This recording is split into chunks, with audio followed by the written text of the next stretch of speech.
Shalom, bitches. Myandis here with audio only, bringing you some more Billy Bob Space Trucker. We're on Chapter 30, so let's begin. The war had been going in favor of America so far, despite being vastly outnumbered. Their natural fighting ability and control of the FTL gates in near systems made sure they had a significant edge in logistics. That did not mean the war was going great, however.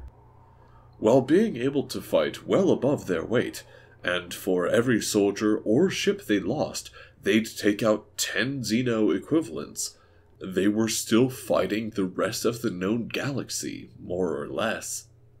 The Council founders would suffer for it, but they could afford to lose even more than that and still start grinding the American forces down. Even so, the Americans didn't go down lightly, as demonstrated by the recent battle for HF-432. It likely wouldn't be written about in the history books. HF-432 was a dead system that didn't seem to have any importance aside from a minor FTL junction. An American scout ship had been ambushed by a Xeno destroyer that was more than twice as large. Long story short, both ships were drifting dead in space. But that didn't mean both ships were entirely dead. "Anyone still alive?" Corporal Jones was asking as he looked around the engine room. The bridge had been hit hard, but Jones and 2 other Marines had survived in their pressure suits. The scout ship only had a crew of 10, and 5 of that had been Marines. There was movement as they saw someone wave from the back of the engine. Jones moved around the damaged and vented engine room to see a figure in a pressure suit working on the engine. His suit had several patches on it, and even duct tape in one spot. Overall, it was stained and damaged, but his tool belt looked secure. "The fuck are you doing? The ship is dead," Jones asked as he saw the person working. "As the engineer, it's my job to scuttle it," came the reply. "Oh, Steve, right?" "Yeah, the name is Steve. If the Xenos want to try and steal our nav data, they'll turn this on and get the power going. And if everything goes right, it'll explode in their faces." "Wait, but we need to call for help." "They blew up our comms first. I already corrupted the nav comp, just in case. But either way, the Xenos will find us before our own." "Shit," the Marine growled, thinking about how to break this to the others. As he thought it over, though, he looked through a hole in the side of the ship and saw the Xeno cruiser drifting across from them. "Hey, what about their ship?"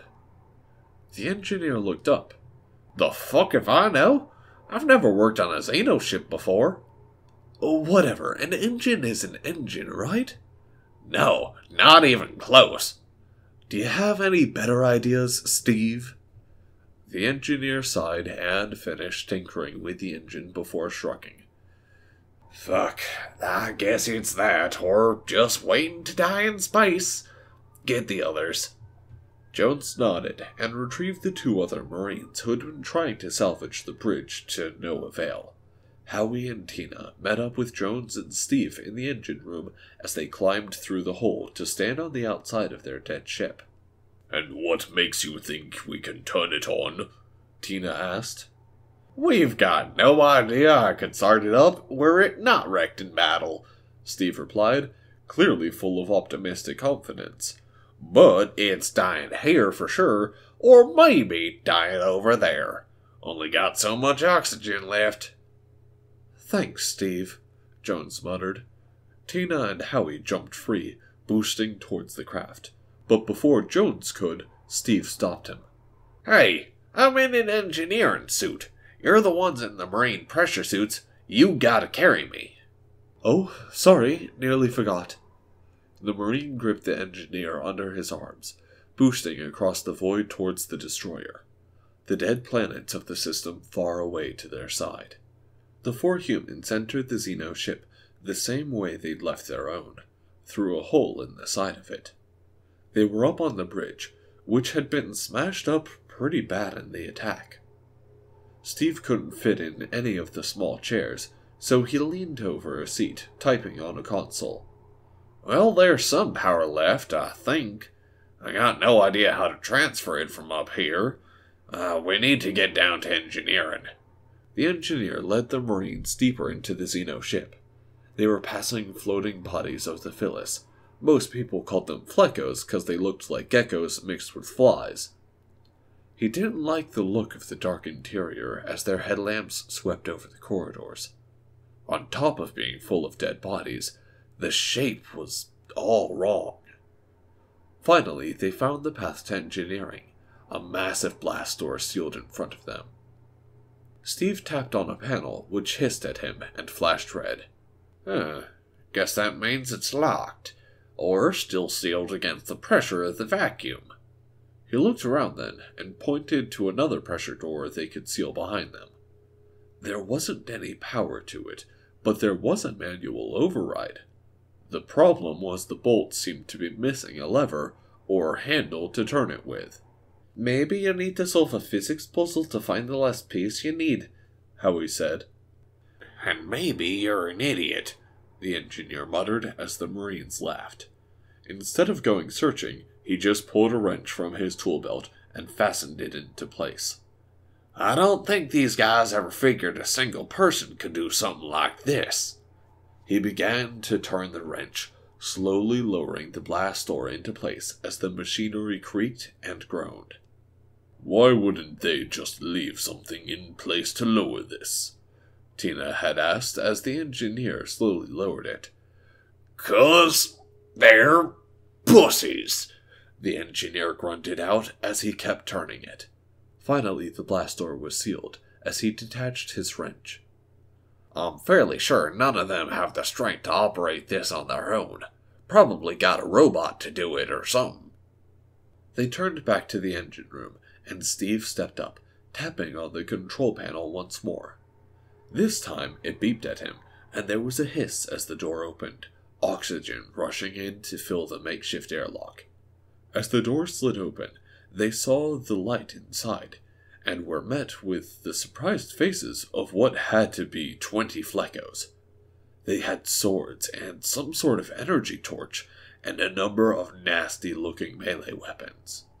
The Marines braced when the shining light came down, and they started to dance.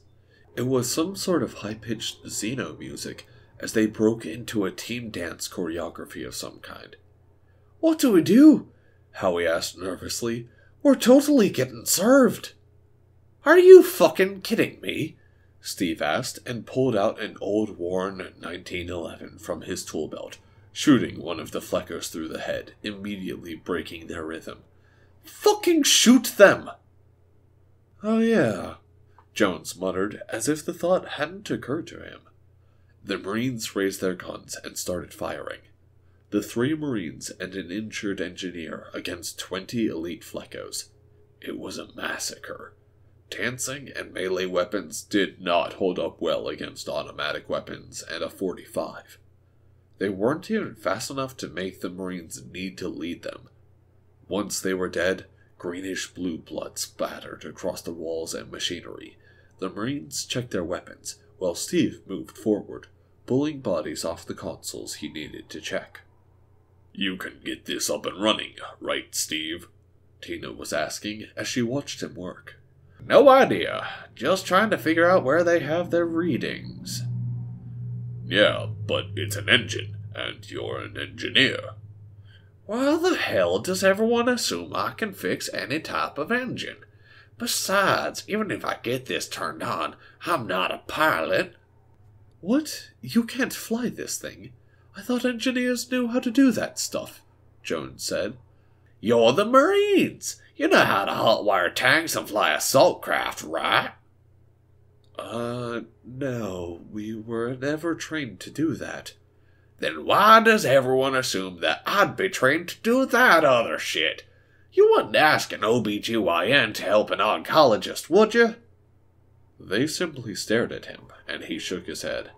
"Never mind." "It's all like energy and power and electrical stuff, though, right? Didn't you go to college?" Jones was asking. "To a party college. It was all booze and co-eds and a haze for 4 years. Regardless, I'm an engineer on human systems, and specifically ship engines. This is xenoengineering. You expect me to just come in here, take a look at this panel, and...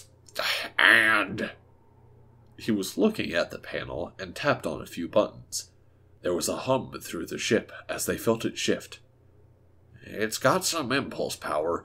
It has some sort of emergency system to take us to a nearby station. Jones opened his mouth, but Steve pointed at him. Not a fucking word. You guys got lucky this time. They sat around shooting the shit, waiting for about 2 hours until they heard a gentle thump through the ship and the engine began to spin down. Looking around, they gathered their weapons and waited for the door to slowly grind back open. They were staring at a bunch of space ants and something they'd never seen before. It's like part orc, part bear. And or, Tina muttered. Ah, you idiot. Clearly you'd call it a bork, Steve said firmly. Who are you? The bork questioned before saying. I am he who has survived the dread creature Mittens, red-furred devil of death. I have been tasked by the greatest human alive to guard this station. None shall harm it again. Ah, no, Steve muttered. What? Jones asked. This idiot means Mittens, my brother's cat. Your brother is the greatest human alive. The engineer let out a heavy sigh, slumping a little where he stood. My real name isn't Steve. It's Stevie Ray, little brother of Billy Bob Space Trucker. Billy Bob felt dirty. He hadn't really been doing anything wrong, but somehow looking up xenophysiology made him feel dirtier than looking at porn. Porn was totally normal, just an everyday part of life. But when he started to read stuff that was all scientific and clinical, he much preferred the way his parents had given him the talk when he was younger. Straightforward, no BS. Just the facts he needed to know, the rumors he wanted to know, and a bunch of stuff he hadn't known was physically possible.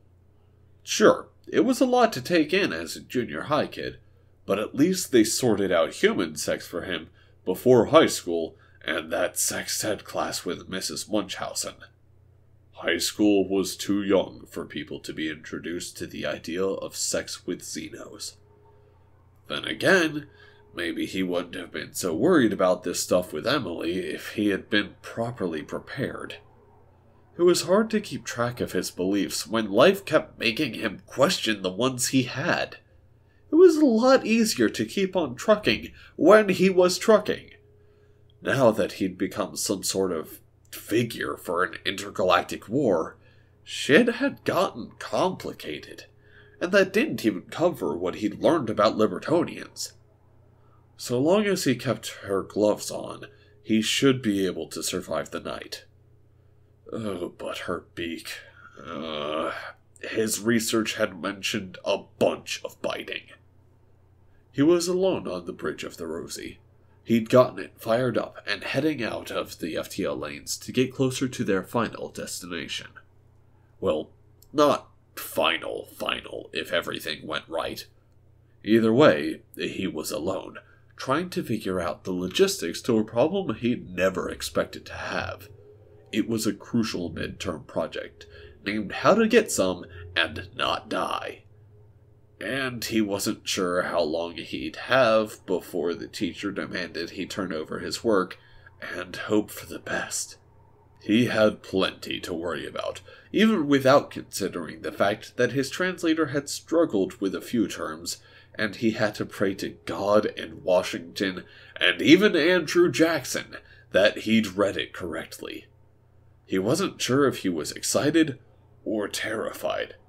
Or, much more likely, it was giving him a fear boner, since it was a challenge that could kill him, and also involved getting laid. It was one of the truest challenges any American could attempt. He already joined the Void Club, thanks to an extra large pressure suit and a flexible woman back in community college. It had been rather uncomfortable and awkward, but damn if doing it while the earth hung above them wasn't an interesting experience. Of course, that was when he was younger and stupider. Well, maybe stupider was relative, 'cause that was when his biggest worries were community college classes, and not getting too shit-faced over the weekend to miss out on his part-time job. The main issue was his boss was his dad, who at the slightest hint of a hangover would go into his "how do you sell a chicken to a deaf guy" routine. Which was loud. So loud. Billy Bob was deep in thought about how to proceed when he heard someone walking up the steps to the bridge. He quickly typed on the consoles, closing out the extranet windows and doing a quick check to see if anything had sound going that he might have missed. Once he was satisfied everything was turned off, he turned the screens back over to the navcomp and internal systems he was actually supposed to be looking at. "Hi, Billy Bob. All up here on your lonesome," Emily said as he leaned back and smiled at her. She leaned in to rub her cheek against his for a moment and glanced at his consoles. "Wow, we're already this far along. Have you been flying through my whole sleep cycle?" "Hey, it's a big fat ship, but that doesn't mean it's slow." He smiled at her and rubbed a hand along her side. "The space hamsters should be waking up soon, right? I guess we should talk with their... what do they call their leader?" "Khan." Billy Bob arched his brows at that. "What? Those fuzzy fat little hamsters? There's gotta be something wrong with my translator. Hold on." He scrolled through his translator to figure out what was going on. He called them space hamsters. A group of hamsters was called a horde. Oh, his translator figured the leader of a horde should be a Khan. Well, time to change that. A little more custom input and... "Okay, tell me again." "The fluffiest big shot fancy pants." "Excellent," Billy Bob said with a wide grin as Emily wondered just what it was he'd done. She knew he was up to something. So far, it seemed like he was going to have to learn how to settle in and relax, and share piloting the ship with the hamsters, since when they woke up, he knew they'd offer to help him fly the Rosie. He should really spend more time with Emily, and talk with their fanciest pants to figure out what the plan was for ruining the galactic government. "You know," Emily slowly slipped around his seat, sliding into his lap. Once more, he was a little surprised at her weight, compared to her height. He knew he should expect it, but it was hard to retrain a brain to relative weights after a life of high gravity. "We're all alone." She rubbed a hand along his jaw as he blinked. He wasn't ready for this. Mr. Billy Bob, sir?" He heard a voice squeak up from the stairs. Thank God. "Coming!" He picked Emily up. "Sorry, looks like we're out of time." She huffed as he set her to the side and walked down to the approaching horde of hamsters. Come on up. You're the new bridge crew."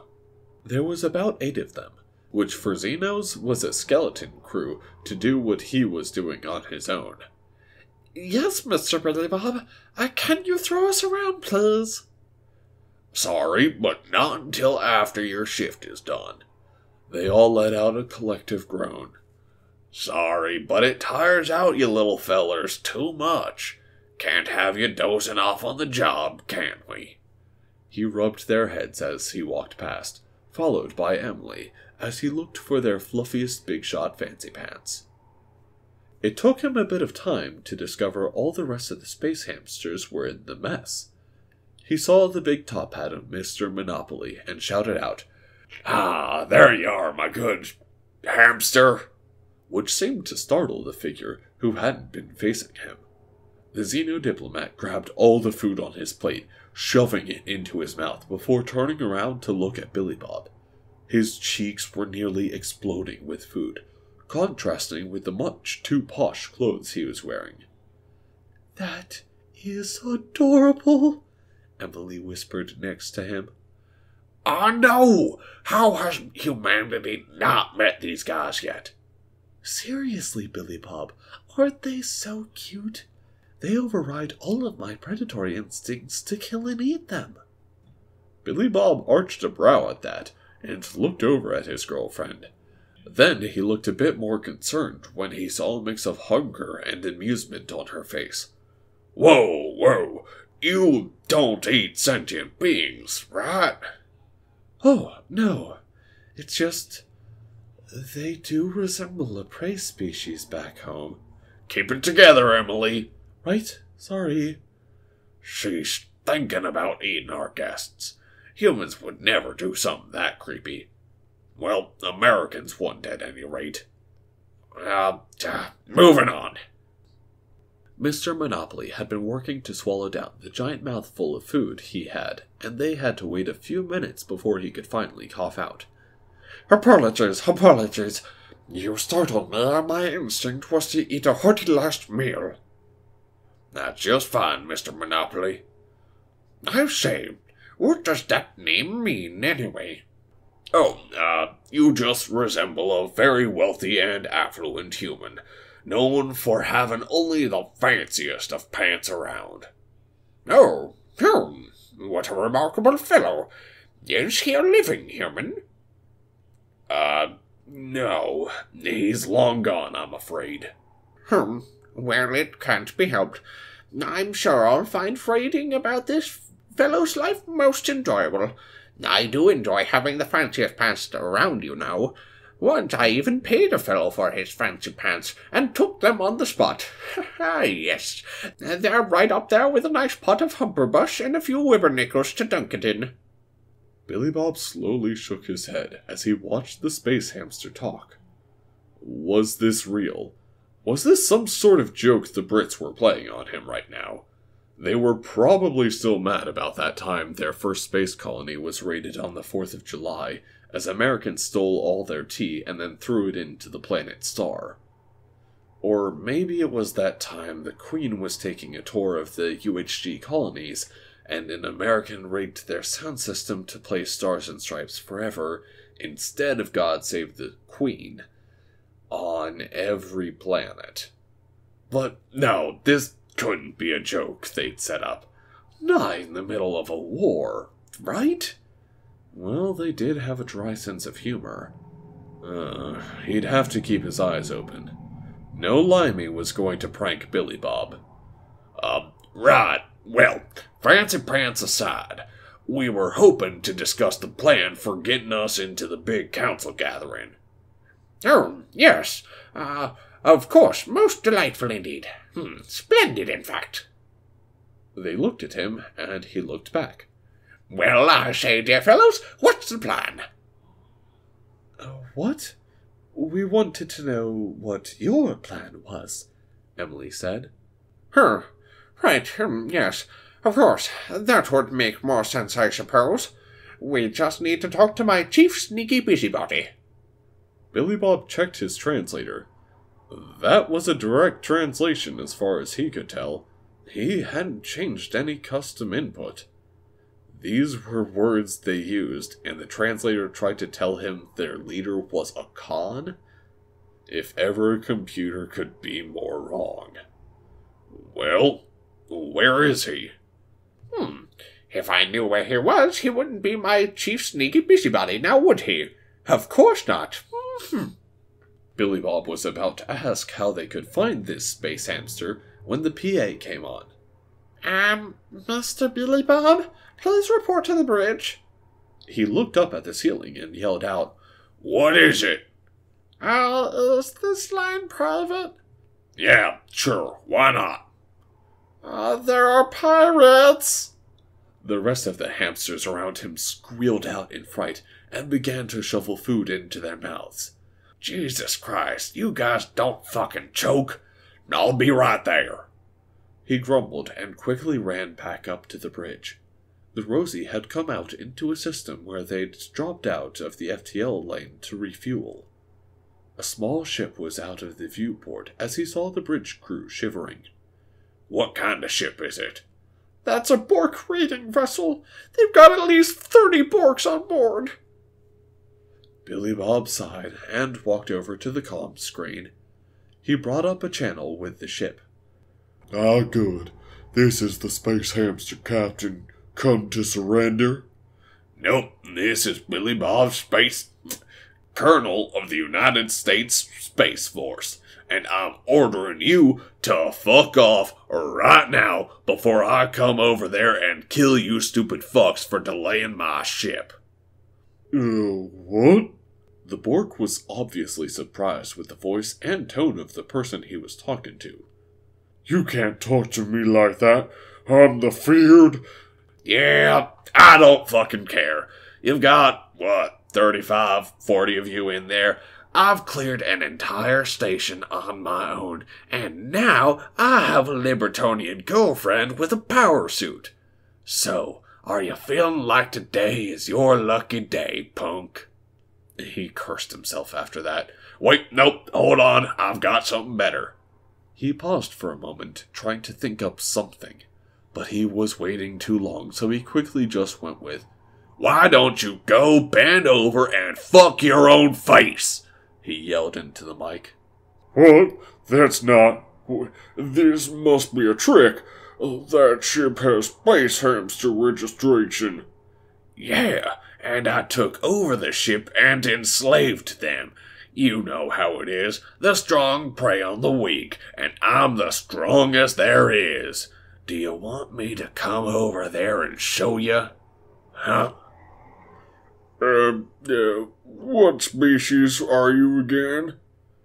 Human. American subspecies. He could hear muttering in the background. The species engaged in war with the Council right now? Yep, that's me. I mean us. There was more muttering, and then a different voice came on. Are you the wielder of the beast Mittens? You heard of him, did you? The 10-foot-tall, 6-legged predator with 3-inch claws? Of course we have. You just go about your day, then. We're very, very sorry to have bothered you. Yes, we're very sorry. Please, we'll just go about our day. Hey, you spread the word through the other Borks.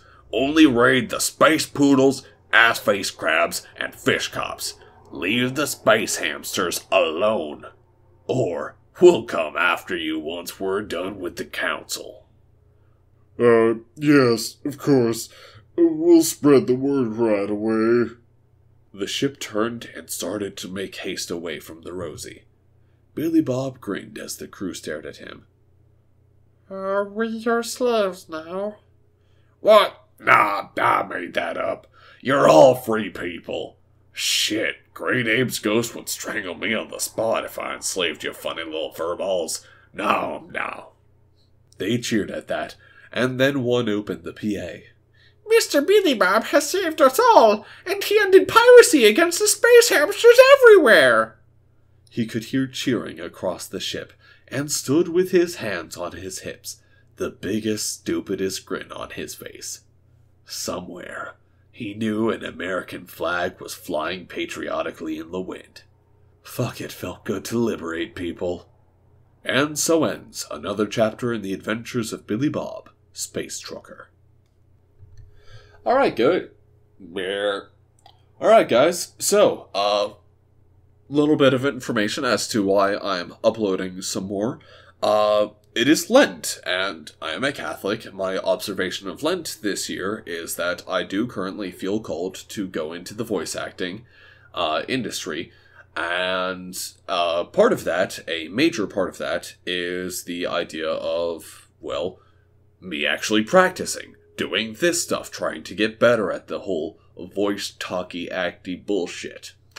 So, my intent is to post 2 videos a week. Now, last week was spring break, which is why I didn't post any then, so I'm going to attempt to put up 3 videos this week.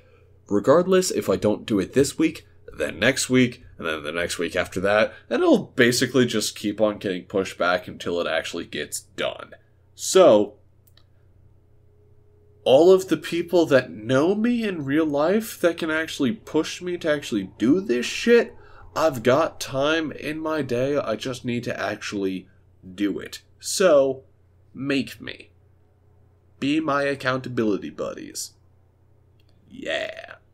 Anyways, with that, have a nice one, y'alls.